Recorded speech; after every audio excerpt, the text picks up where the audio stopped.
На парад Победы, на легендарной Победе. На знаменитом авто приезжает Рустам Минниханов с Минтимером Шаймиевым. За рулем сам президент. Они отправляются на трибуны и рассаживаются рядом с ветеранами. Звон колоколов, часы бьют ровно 10, и вся столица замерла в ожидании марша. На площадь Тысячелетия вносят государственные флаги и знамя Победы.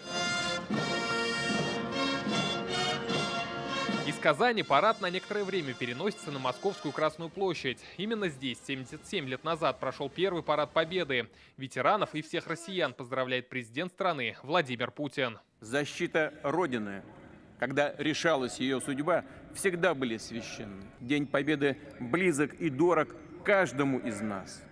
В России нет семьи, которую бы не опалила Великая Отечественная война. Память о ней не меркнет. Мы гордимся непокоренным, доблестным поколением победителей, тем, что мы их наследники.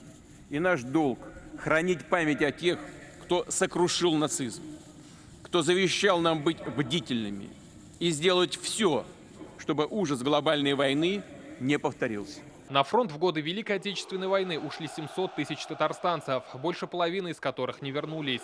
Подвиги наших земляков никогда не сотрутся из нашей памяти. Об этом говорит Рустам Минниханов. Сохранение славных традиций Победы имеет огромное значение для военно-патриотического воспитания молодежи.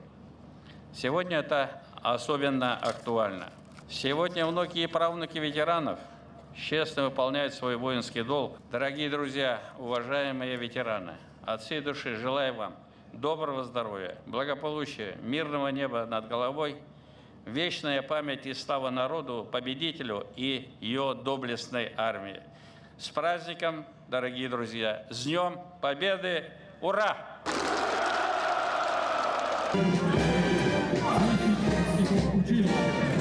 Строго чеканя шаг, и линия в линию по площади идут военные, сотрудники МВД, МЧС, курсанты и кадеты. 25 парадных расчетов, в строю больше 1000 человек.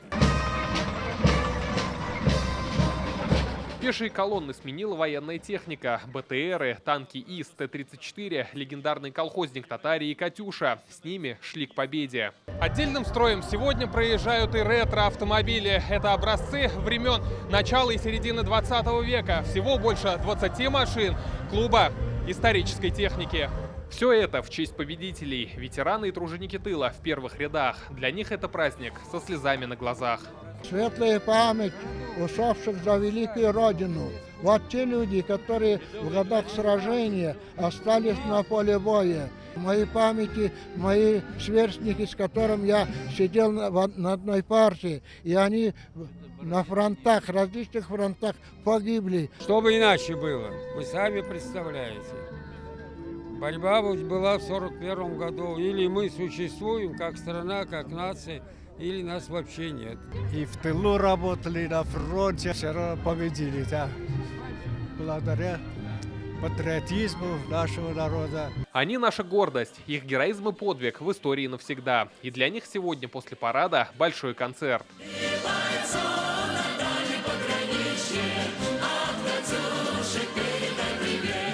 И сегодня на площади Тысячелетия все желающие могли прикоснуться уже к современной военной технике и танкам. У нас в семье традиции каждый год, независимо от времени, погоды и так далее, мы всегда ходим на парад с детьми, потому что это очень трогательно, очень волнительно.